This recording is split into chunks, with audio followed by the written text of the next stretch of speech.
nome é Daniela Levi e eu sou pesquisadora associada ao Laboratório de Estudos sobre a Intolerância da Universidade de São Paulo. Meu trabalho ele é focalizado no estudo da comunidade judaica do Recife durante o período holandês, a ocupação holandesa no Brasil, e depois a saída de um pequeno grupo de judeus de Recife e que fundaram a primeira comunidade judaica de Nova Amsterdã, atual Nova York. Os cristãos novos e os judeus chegaram com os holandeses. Na verdade, a maioria era já judeu reconvertido, né?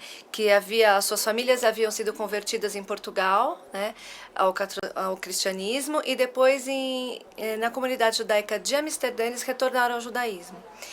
Esses judeus, eles vieram fazendo parte de um plano de ocupação da Companhia das Índias Ocidentais para colonizar o Recife. Eles precisavam de ajuda de pessoas que tivessem interesse. Não vieram só judeus, vieram escoceses e ingleses, várias nacionalidades, francesas também, que vieram com a intenção de ajudar nessa ocupação. Eles tinham um plano de pagamento, um salário mensal e doação de terras depois de alguns anos que a pessoa prestasse serviço para a Companhia das Índias Ocidentais. Então, para os judeus interessava, porque a comunidade judaica de Amsterdã já estava ficando muito inchada e precisava de lugares aonde esses judeus pudessem buscar melhores expectativas de crescimento, de progresso econômico. Né? Porque não havia espaço para todos, como era uma época onde poucos lugares os judeus poderiam viver, então Amsterdã era um polo, mas não dava conta de atender as necessidades de todos os judeus. Por isso que quando tinha algum plano de ocupação, alguma coisa assim, os judeus eles se interessavam e vinham para essas regiões.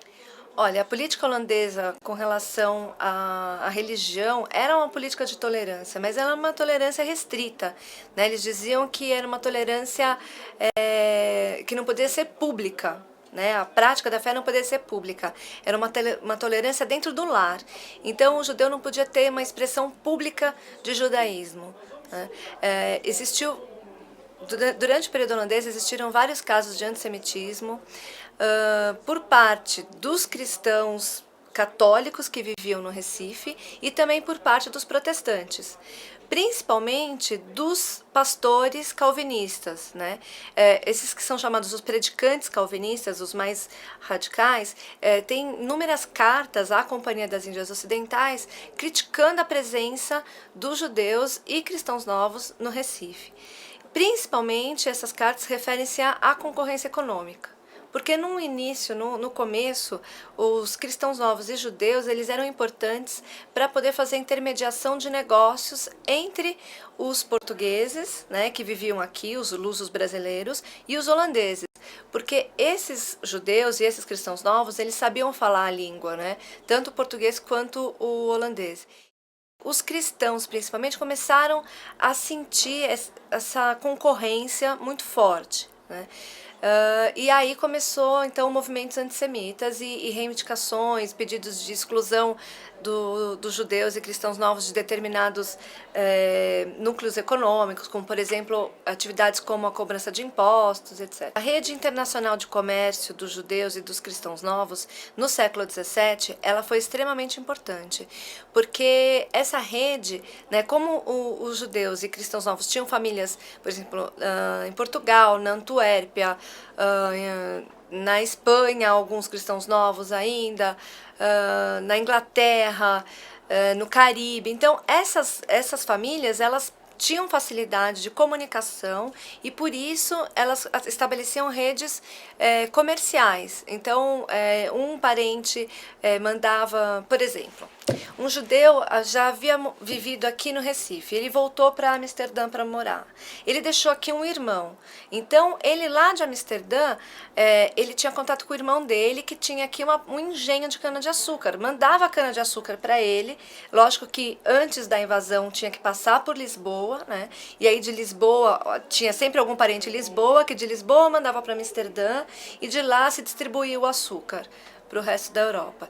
Então, essas relações eram extremamente importantes e benéficas para o governo holandês, principalmente, que era o principal refinador e distribuidor do açúcar na Europa. Bom, em Recife, o desenvolvimento cultural foi muito grande, porque o governo do Maurício de Nassau já beneficiava, né, esse desenvolvimento, trazendo com ele, quando ele chegou aqui, ele trouxe com ele poetas, eruditos, botânicos, matemáticos, estudiosos, cientistas que queriam estudar a flora e a fauna do Brasil.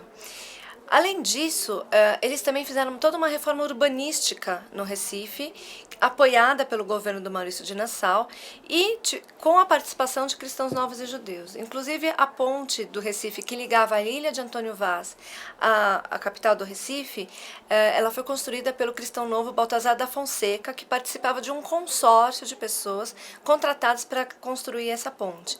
E ela foi de extrema importância para ligar o que era antes a periferia do Recife ao centro, né? Tornando o Recife, então, o Recife ele deixou de ser um centro que funcionava em função do aspecto rural, né, em função dos senhores de engenho, e passou a ter, então, um corpo urbanístico, um corpo cultural, se tornou uma urbe mesmo. Olha, o número que chegou exato eu não tenho. Eu sei que quando os holandeses deixaram o Recife, existia no Recife vivendo cerca de 600 famílias, aproximadamente, né? Em 1645, que foi assim o ápice, né, o momento de maior número de cristãos novos e judeus, existia em torno de 1.500 famílias, mais ou menos. Isso foi afirmado por Gonçalves de Mello e por Wisnitzer, também em seus trabalhos. Olha, os judaizantes que quiseram puderam retornar ao judaísmo. Existem alguns dados que alguns foram até circuncisados e tudo, mas existia aquele também que não se encontrava, né? Como a professora Anita sempre afirma, né? O cristão novo, o marrano, ele é o homem dividido por excelência. Né? Ele, muitas vezes, ele não se encontra nesse judaísmo ortodoxo que os rabinos trouxeram de Amsterdã e também não se encontra no cristianismo. Então tem uma religião própria, a religião do cristão novo. Né? Então, assim, não existe dados, nenhum documento que eu possa te dizer, existia separação.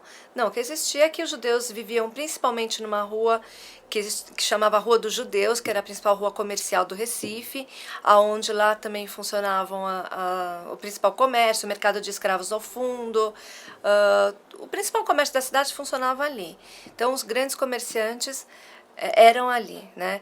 A primeira sinagoga, inclusive, funcionava dentro de uma casa de um dos cristãos novos da época que retornou ao judaísmo, chamado Duarte Saraiva. E aí só depois que foi construída o prédio da sinagoga mesmo, funcionou numa outra casa que era ao lado. Bom, a principal atividade econômica dos judeus e cristãos novos no Recife foi a distribuição da cana-de-açúcar, né? Teve muitos que foram trabalhar também em engenhos, né? Compraram engenhos, tem alguns registros de donos de engenhos na época. Eles eram cobradores de impostos, eles eram médicos, eram advogados, professores, né? Todo tipo de atividade eles tinham, mas principalmente era o açúcar, a corretagem do açúcar, o refino, o transporte e o comércio. O bom relacionamento entre Maurício de Nassau e os judeus foi reconhecido pelos judeus quando o Maurício de Nassau ele foi chamado a retornar a Amsterdã e os judeus propuseram que ele ficasse, inclusive eles pagariam uma quantidade, um valor mensal para que ele, como se fosse um salário, para que ele ficasse no Recife, para que ele permanecesse. Mas não foi possível porque ele recebeu uma ordem superior para retornar. Isso que nós já dissemos com relação ao desenvolvimento urbanístico, ou desenvolvimento cultural. Maurício de Nassau era um homem à frente do seu tempo, era um homem que a gente pode até dizer um homem dos iluministas já, né? Já prevendo essa corrente. Era um homem que valorizava a cultura, valorizava a ciência, era um homem que discutia, debatia sobre diferentes temas. Então era um homem que ele acreditava, ele tinha uma mentalidade muito moderna para a época. Ele acreditava que se você tivesse um bom relacionamento com as outras religiões, ele teria aliados, né? Inclusive com cristãos, então com cristãos católicos, não com cristãos protestantes. Ele acreditava que o cristão ainda seria menos leal aos holandeses, o católico, do que os judeus, porque os católicos poderiam retornar a Portugal, teriam para onde voltar, e os judeus não teriam para onde ir. Então os judeus seriam muito mais leais aos holandeses do que os católicos, mas ele acreditava que um bom relacionamento só iria favorecer o desenvolvimento da colônia. Esse período da ocupação holandesa no Brasil foi o único período no Brasil colonial, né? Foram os únicos 24 anos em que os judeus puderam praticar sua religião livremente. Porque quando os holandeses saíram do Brasil, os judeus tiveram aí um prazo de 3 meses para fechar seus negócios e ir embora também. E depois desses 3 meses, pelo acordo de capitulação entre portugueses e holandeses, depois desses 3 meses, a segurança desses judeus e antigos cristãos novos não seria mais mantida, porque a Inquisição teria espaço para voltar a atuar no Brasil. Então, no acordo de capitulação, existe uma cláusula específica com relação aos judeus, de que os judeus, durante esses 3 meses, não poderiam ser molestados e não poderiam ser tocados, e nada de mal poderia acontecer com eles. Eles teriam todos os privilégios e todos os mesmos direitos que qualquer outro cidadão holandês, porque o judeu seria, então, um cidadão holandês como outro qualquer, como o protestante. Olha, a distância entre 2 sinagogas é porque uma ficava na ilha de Antônio Vaz e a outra ficava no centro de Recife, né? Então, uma foi comandada ou liderada pelo rabino Rafael de Aguilar e a outra pelo Isaac Aboab da Fonseca. Com a guerra, a da ilha de Antônio Vaz ela acabou e ficou só a do Recife. Mas eu acredito que seja por causa da geografia mesmo, porque tinha que atravessar o rio, né? Era mais difícil.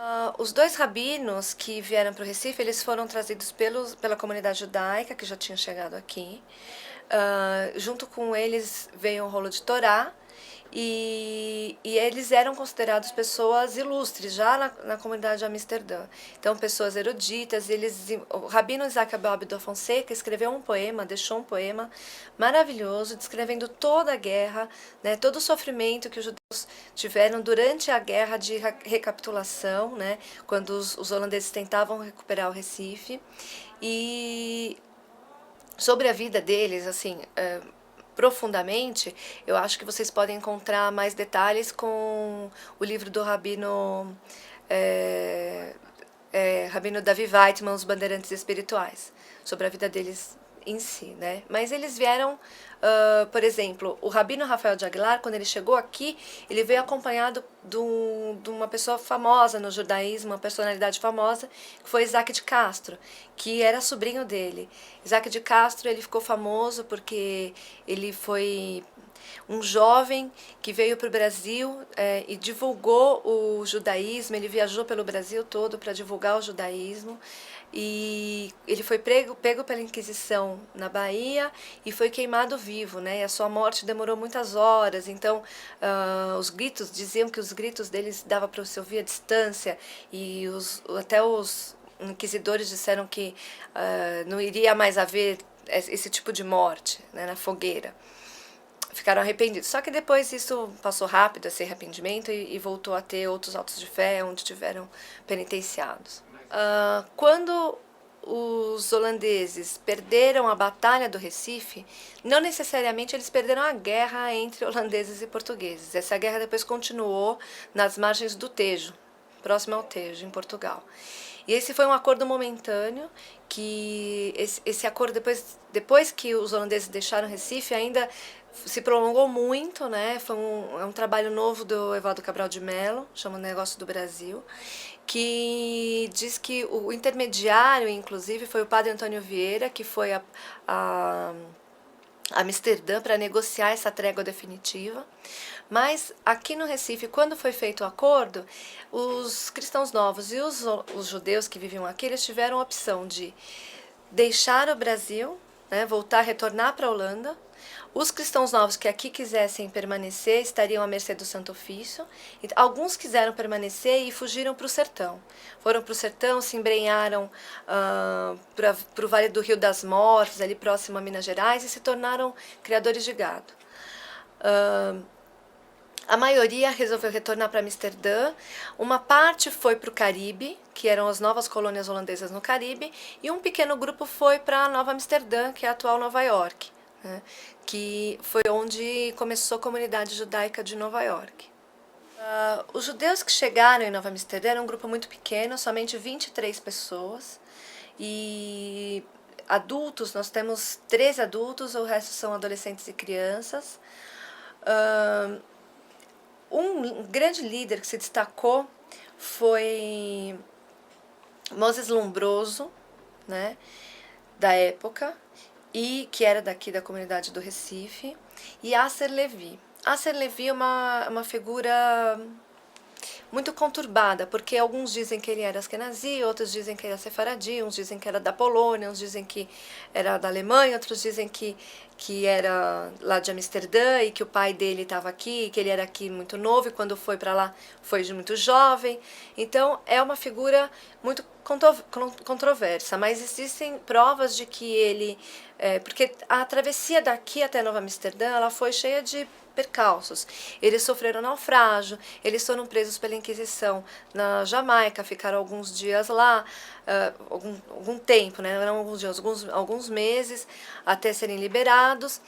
E tem registro da presença do Asser Levi na Jamaica, emprestando dinheiro para uma das pessoas que chegou, foi a Judite de Mereda, ou de Mercado, que era uma viúva que chegou em Nova Amsterdã.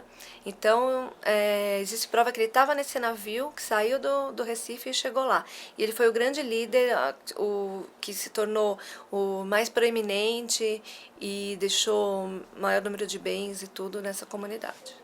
Bom, essa comunidade de judeus em Nova York, elas já são super reconhecidas hoje. Todo ano tem uma cerimônia em homenagem. Eles são chamados de Pilgrim Fathers, né, da comunidade judaica de Nova York.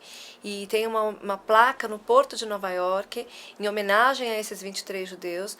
Asser Levi tem uma rua em homenagem a ele, uma praça em Manhattan, em homenagem com o nome dele. Então, eles já são extremamente reconhecidos e a comunidade judaica de Nova York hoje já tem esse reconhecimento, inclusive o cemitério judaico é bem estudado, existe um estudo muito grande com relação, principalmente, esse estudo se desenvolveu na década de 60, lá nos Estados Unidos. Ficou um tempo esquecido e uns 2 anos atrás é que começou a retomada dessa história. Bom, com a retomada dos portugueses no Recife, as instituições judaicas, tudo foi praticamente encoberto, né? E alguns anos atrás é que os historiadores eles foram redescobrindo e hoje em dia a sinagoga do Recife ela foi restaurada, se descobriu que tem uma mikve naquela sinagoga, hoje em dia funciona lá um museu e um centro de arquivo de pesquisa. Existe também indícios de onde era o cemitério, né? Então parece que já se encontraram. Existe também um portal onde se entrava, era próximo a esse cemitério. Existem documentos, uma documentação só sobre órgãos de caridade que funcionavam no Recife, como a Companhia de Adotar Órfãos e Donzelas, que era de Amsterdã. Foi feita uma também no Recife, uma filial. Só com relação e um hospital também, documentos que citam a construção de um hospital que parece que não chegou a ser construído, teve um plano de se construir. A colaboração dos cristãos novos na construção do Brasil é um tema ainda que a história oficial não reconhece, não toca, né? Isso vem se discutindo muito em termos de história judaica e vem se fazendo um trabalho para incluir esse estudo hoje em dia nos livros didáticos. São estudos recentes, então por isso também demora aí um tempo para adaptação, mas são temas que estão sendo propostos para toda. Primeiro está sendo feito um trabalho dentro da comunidade judaica e depois é a intenção fazer um trabalho para que se expanda esse conhecimento para fora da comunidade judaica, né? Que exista um reconhecimento da participação e da colaboração dos cristãos novos na construção do Brasil, não só durante o período holandês, mas depois, Rio de Janeiro, São Paulo, em vários momentos da história, em Minas Gerais, na Bahia, em outros lugares onde os cristãos novos contribuíram com o seu trabalho.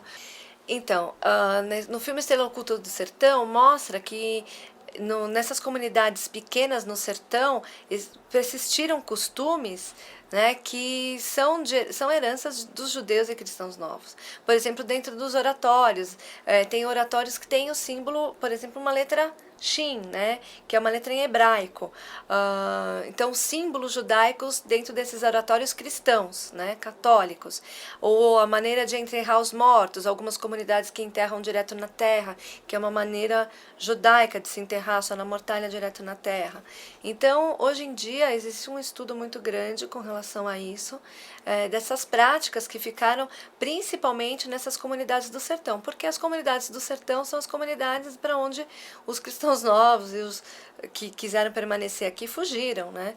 Então essas comunidades elas mantiveram a endogamia, então são todos primos, são todos parentes, e alguns costumes, como varrer a casa de fora para dentro, que era um costume cristão novo, não era um costume judaico, era um costume cristão novo, específico.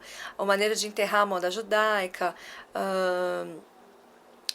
é uma mistura da crença, né, e da cultura cristã com a cultura judaica.